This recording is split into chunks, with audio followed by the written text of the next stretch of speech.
hindi na perfect eh. Dalawahan yan? Isa lang.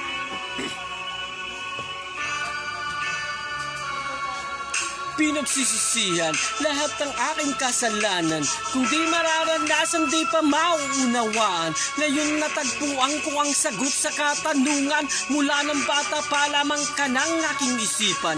Ang bawat payo sa tuwing ako'y pagsasabihan, hindi pinapansin kahit alam na kabutihan. Nagsakripisyo, ginawa lahat ng paraan upang mabigyan lang ng magandang kinabukasan. Halos gumapang sa hirap na nararanasan.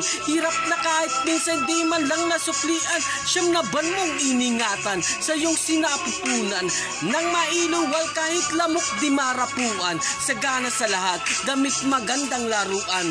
Ngunit ang lumaki kung sumagot harap-harapan at sumapit na nga ang puntong pagbibinata na tila hudyat sa paggawa ng masama. Nag-umpisa ang lahat ng sinubukang magkasyota. Si nanay kong utusan, dinaig pa ang alila. Ganyang pag-uugali, sino bang matutuwa? Ang sarap ng buhay mo, ang nanay mo nakakaawa. Itim ang budi ng taong di alam gumalang. Magawa ang gusto, itataboy pati magulang. Mapapatawad pa ba ang sangkaterbang pagkukulang at kasalanan na halos di na rin mabilang? Itim ang budi ng taong di alam gumalang. Magawa ang gusto, itataboy pati magulang. Mapapatawad pa ba ang sangkaterbang pagkukulang at kasalanan na halos di na rin mabilang? Magagawang tiisin na magutom sinay, masunod mo lang ang nobya na lahat ibibigay. Pangyayaring kinagulat mo na siya'y humiwalay. Mundo mo'y parang sasabog, halos magpakamatay.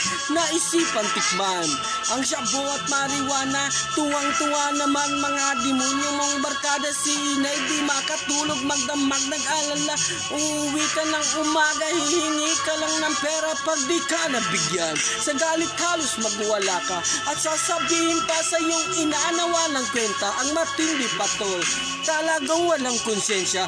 Halos harap-harapan kung murahin ang ina nang ikaw ay lumayo. Ang iyong ina ay yumuko. Yakap ang larawan mo't luha ay tumutulo. Ngunit pagagay nalingid sa iyong kaisipan. Ang iyong ina pala may tinatagong karamdaman ng nisay pag-uwi. Si nanay nasa higaan. Nangyari ang bagay di mo lubos inaasahan. Mata ni nanay pumikit ng dahan-dahan, sabay hagulhol at ipinatong sa kadungan. Lumuhod man ako at maghapon umiyak. Di ko na mababalik pa ang kahapon kong winasak. Kay hirap pala ang maulila kay inay. Mahdusa man ako, hindi sapat ang aking buhay. Lumuhod man ako at maghapon umiyak. Di na maibabalik pa ang kahapon kong winasak. Kay hirap pala ang maulila kay inay. Magdusa man ako, hindi sapat ang aking buhay. Tuwing ako'y nag-iisa, lagi ko siyang naaalala. Takbo ng buhay, tila nawalan ng pag-asa. Parang di ko kaya ang mabuhay mag-isa. Hinahanap-hanap ko pa rin kalinga ng ina. Pero ngayon ika'y wala na, paano na ako ina? Sa bawat suliranin, sino ang makakaramay sa aking buhay? Sino pa ang gagabay at kailang kuning madarama ang yakap mo inay? Sa bawat